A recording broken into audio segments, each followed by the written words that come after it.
El pueblo de Israel había regresado ya y tenía 18 años en el momento en que Ageo está profetizando. 18 años donde se los había dedicado el pueblo a reconstruir sus casas, a reconstruir su casita, su jardín, los helechos que estaban secos, la lengua de suegra, las hortensias que se habían marchitado, a poner las veraneras. Y cuando le decían al pueblo, bueno, ¿y el templo? No, es que todavía no es el momento para el templo. Y volvían a echarle agua a las petunias. Es una flor, ¿verdad? Petunia, sí. Y cuando le decían, mire, es que, ¿y el templo? No, es que todavía no es el tiempo. Estamos, ahorita entonces vamos a cambiar el techo, vamos a ponerle botaguas y le vamos a echar un poquito de antigoteras. ¿Me explico? ¿Verdad? Dice que es curioso porque esto pasó en el año 520 antes de Cristo y sigue pasando hoy. Sigue pasando, sigue existiendo la misma mentalidad o la misma pensamiento en el cual Dios tiene que esperarse siempre, Dios tiene que esperarse en mis prioridades. Y no es que son mis prioridades y las cosas de Dios, porque no es una cosa o la otra. La verdad es que hay cosas mías en las cuales yo debo y puedo integrar a Dios, pero hay otras que son exclusivamente de Dios. Y en el fondo parece que seguimos teniendo la misma tentación de que todo tiene prioridad, de que todo tiene tiempo, de que todo le puedo invertir dinero. Se han puesto de moda esos memes que hablan sobre las prioridades. Ahora en la tarde vi uno que me dio mucha gracia. Era como, digamos que era una imagen muy repulsiva de una cara como un cadáver más o menos. Y la foto decía, tu muela picada viendo cómo te compras tu iPhone 13. Y me dio mucha gracia, pero es lo mismo, tenemos una facilidad de poner prioridades en nuestras vidas en las cuales vamos desplazando las cosas definitivas. Y en este caso, Ageo nos está planteando el tema de Dios competente. 18 años, es que no era un mes, son 18 años en los cuales el pueblo de Israel se preocupó de sus cosas, de su casa, de sus barrios, de su calle, de sus... Y cada vez que decía, ¿y el templo? No es el tiempo. A diferencia de David, recuerdan, ¿verdad? David llegó y cuando le querían construir el palacio a él, dice, ¿cómo es posible que el rey tenga un lugar donde vivir y Dios todavía no, el Señor todavía no? Yo pienso que esta primera lectura es como una referencia en nuestra vida. ¿Qué cosas tienen prioridad? Yo siempre les digo, ¿verdad? ¿Cómo sabe uno qué es prioritario? Bueno, siempre hay dos elementos en los cuales va a decir qué es prioritario en tu vida. Aquello en lo que le dediques tiempo es prioritario en tu vida y aquello en lo que le dediques dinero es prioritario en su vida. Listo. Si a algo no le dedicas tiempo y no le dedicas dinero, eso no va a ser prioritario en tu vida. ¿Verdad?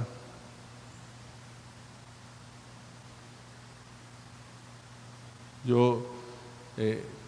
esta cultura de gimnasio, claramente yo no la tengo, ¿verdad? Pero a mí me llama la atención cómo una persona puede, y entonces 3 veces a la semana, 4 veces a la semana, rutinas de 2 horas allí, y cuando le dicen hora santa, ¡ay! Es muchísimo hora santa. ¿Verdad? Y entonces, mire que vamos a misa. 45 minutos entre semana, más o menos, el padre. Dura 50 minutos un capítulo de una serie, más o menos. Es que no es el momento, dice, no es el momento, no es el momento. Entonces, primera lectura, que nos ayude a un poco a revisar nuestras prioridades. De acuerdo, lo dice, bueno, padre, pero estamos aquí en misa. Bueno, pero también es un signo de que nosotros podamos revisar nuestras prioridades. Evidentemente hoy están aquí, y los hermanos que están viendo o verán luego esta reflexión, también que podamos revisar todas nuestras prioridades. La segunda cosa,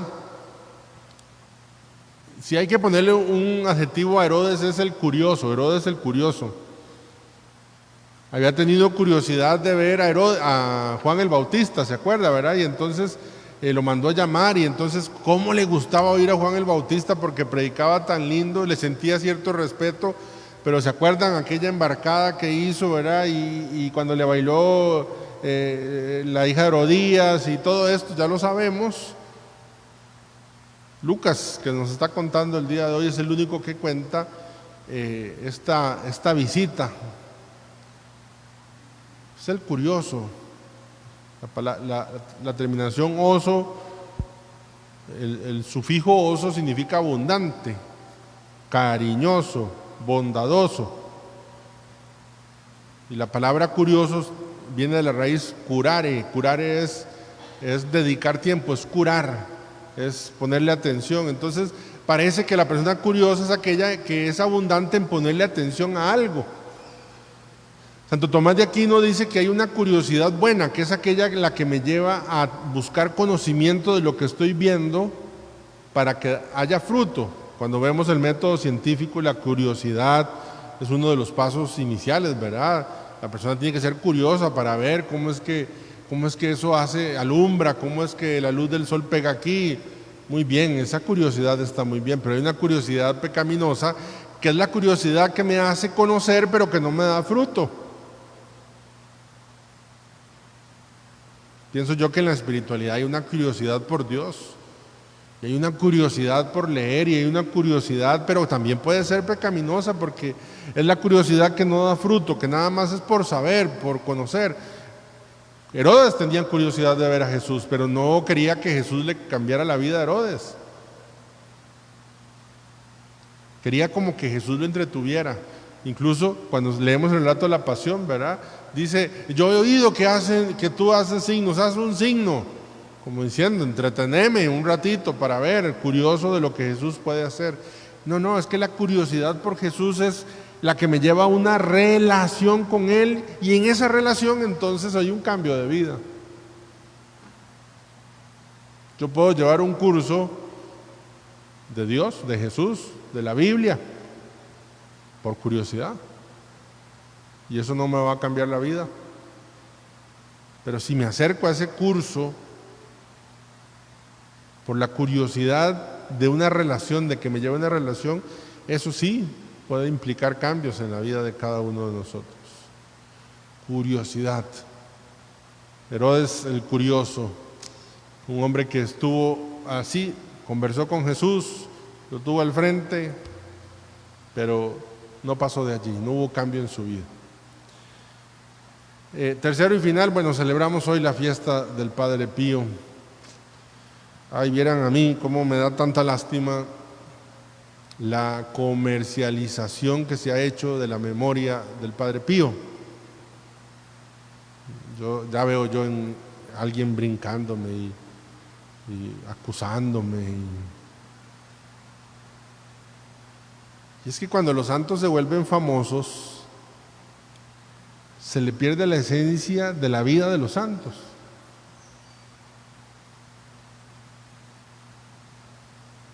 Y entonces, que el Padre Pío es un santo milagroso, cuando recordamos que el que hace milagros es Dios, es el Espíritu Santo, que el Padre Pío y los estigmas, y sí, está muy bien, y es cierto. Pero al fin y al cabo, la vida del Padre Pío y la vida de todo santo, la vida del Padre Pío es un hombre que sufrió, y un hombre que enfrentó el sufrimiento, y no solo físico, sino el sufrimiento moral. Yo siempre digo que hay que sufrir por la iglesia y a causa de la iglesia. por la iglesia es cuando soy iglesia y critican a la iglesia y entonces yo estoy metido dentro de ella y entonces me critican. Pero también tengo que sufrir a causa de la iglesia, y a causa de la iglesia es cuando la iglesia me hace sufrir a mí. El Padre Pío, la iglesia lo hizo sufrir, el Vaticano lo hizo sufrir.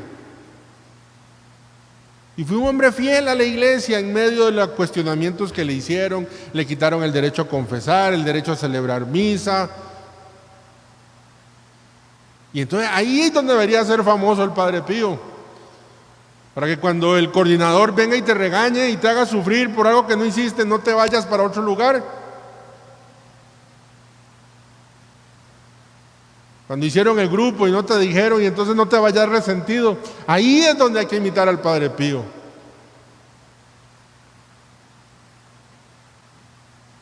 Porque el Padre Pío, sí, claro que es un hombre que sufrió en su cuerpo, sus estigmas nos dicen sobre el sufrimiento físico. A mí me encanta, el año pasado les conté sobre uno de los hijos espirituales del Padre Pío, Giacomo Gaglione. Es venerable. El Papa Benedicto abrió la causa o aceptó la causa. Es aquel hombre, no sé si recuerdan que les he contado, sí me parece que sí, que tenía una enfermedad deformativa en su cuerpo y que tenía que estar más o menos en un ángulo allí como de unos 60 grados más o menos. Y cuando aparecieron los estigmas, él fue buscando curar. Y es muy bello cuando dice que la mirada del Padre Pío dice que lo operó y en ese momento entendió que quería algo, que ya como quería algo más grande que la curación de su cuerpo, y era la vivencia de su enfermedad como alabanza a Dios. Y él dice, si una persona enferma se cura, es una alabanza muy grande a Dios. Pero si una persona enferma no se cura y aún así alaba a Dios, es más grande la alabanza todavía. Y así fue Giacomino, uno de los hijos espirituales del Padre Pío. Murió antes de que el Padre Pío falleciera, y antes de que falleciera le escribió una carta y le dijo esa frase lindísima, le dice: Giacomino, con la cruz de Jesús en la vida, con Jesús en el santo paraíso. Entonces, ojalá pudiéramos devolver la sencillez de la fiesta del Padre Pío, de la memoria del Padre Pío. No digo que no le demos todos estos gestos de cariño y de amor y expresarle. Sí, no estoy. Ya veo yo donde ponen una denuncia ante la Nunciatura Apostólica y que entonces empiezan a decir que el Padre Toto no quiere al Padre Pío. No vieras todos los favores que me ha hecho. Bueno, me ha alcanzado, ¿verdad? También me ha ayudado en mi vida espiritual como sacerdote, leyendo sobre su vida, muchísimo. Pero a mí me da mucha lástima cuando los santos se vuelven populares y no cuando se vuelven imitables, cuando buscamos la imitación.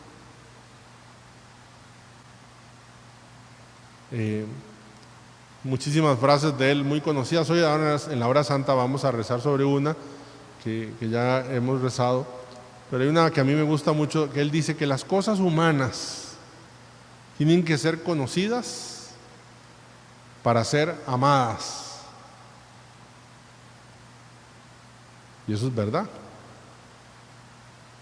Ana, las cosas humanas tienen que ser conocidas para ser amadas. Ana, usted ama a Julieta Gómez. No me sabe responder porque no sabe quién es Julieta Gómez. Julieta Gómez es una tía mía que ya falleció, muy devota al Padre Pío, por cierto. Usted no puede amar a Julieta Gómez porque no la conoce, ¿verdad? Entonces es lógico, las cosas humanas necesitan ser conocidas para ser amadas. Las cosas divinas necesitan ser amadas, terminen, para ser conocidas. Es el amor lo que abre la puerta del conocimiento. Tú amas el misterio y el misterio se va desenvolviendo delante de ti. Tú amas la Eucaristía y la Eucaristía se va desenvolviendo delante de ti. Y al fin y al cabo, si hay algo de la Eucaristía que no se desenvuelva, que no se descomprenda, digamos así, que se vuelva comprensivo para nosotros, no importa porque ya lo amas. Por eso hay que pedir amar los misterios y no comprenderlos. Porque las cosas divinas primero son amadas y después conocidas, comprendidas. Las cosas humanas primero son conocidas, comprendidas y luego amadas. Y queremos acercarnos a Dios humanamente. Y no nos va a ir muy bien porque, imagínense, cómo conocer completamente a Dios. Por eso en la Eucaristía el Padre dice, levantemos el corazón.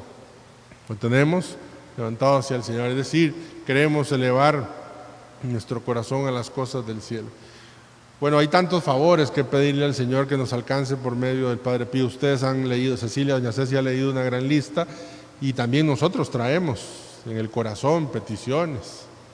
Ya tenemos fecha para la operación de mi sobrino, que se lo pongo en manos del Señor por el Padre Pío. Y todos nosotros tenemos deseos muy grandes.